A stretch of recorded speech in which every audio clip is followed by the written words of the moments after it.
चहा विकून कोणी करोडपती होऊ शकतं का? होय, आपल्या महाराष्ट्रातून अति सर्वसामान्य घरातून आलेला असा एक उद्योजक आहे ज्याने अगदी चहा विकून सुरू केलेल्या ब्रँड मार्फत 1300 लोकांचे उद्योजक होण्याचे स्वप्न पूर्ण केले आहे आणि यासोबत 1500 पेक्षा जास्त लोकांना रोजगार उपलब्ध करून दिला आहे। ही आपल्यातून यशोगाथा आहे मराठी उद्योजक निलेश जाधव यांची। निलेश जाधव हे ग्रॅज्युएट उद्योग समूहाचे फाउंडर आहेत। आज जरी त्यांच्या व्यवसायाचा व्याप संपूर्ण भारतात असला तरी त्यांची सुरुवात तेव्हा झाली होती जेव्हा त्यांचे 10 बाय 10चे घर पावसाळ्यात इतके काढायचे की त्यांना नीट झोपता देखील येत नव्हते। घरची बिकट परिस्थिती आणि आईवडिलांचे मजुरीचे कष्ट बघून निलेश यांनी ठरवले होते की हे सगळं आपल्याला आता बदलायचं आहे।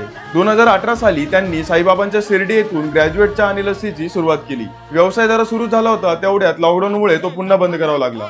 डोक्यावर 10 लाखांचे कर्ज झाले होते आणि त्या कर्जामुळे त्यांना डिप्रेशनचा सामना देखील करावा लागला, परंतु त्यांनी हार न मानता पुन्हा नवीन जोमाने सुरुवात केली। आज ग्रॅज्युएट चहा आणि लस्सीच्या संपूर्ण भारतात 750 हून अधिक शाखा असून यासोबत ते मिस्टर वडेवाला, एंजल लस्सी आणि कॅफे यासारखे 3 ब्रँड देखील चालवतात। यासोबतच चाय सुख आणि इंडियाज नंबर 1 जागरी प्रीमिक्स घराघरात चहाचं सुख मिळवण्यासाठी ते लॉन्च करत आहे। आपण कुठून येतो हे महत्त्वाचं नसतं तर आपल्याला कुठे जायचं आहे हे आपल्या जीवनातून निलेश जाधव यांनी पटवून दिले आहे। आपण त्यांची संपूर्ण मुलाखत घेतली आहे ज्यात तुम्ही स्वतःचा व्यवसाय कसा उभारू शकता हे देखील शिकाल। संपूर्ण मुलाखत बघण्यासाठी आपल्या बायोमधील लिंकवर क्लिक करा किंवा आपलं YouTube चॅनल बिझनेस सूत्र डिजिटल YouTubeला सर्च करा।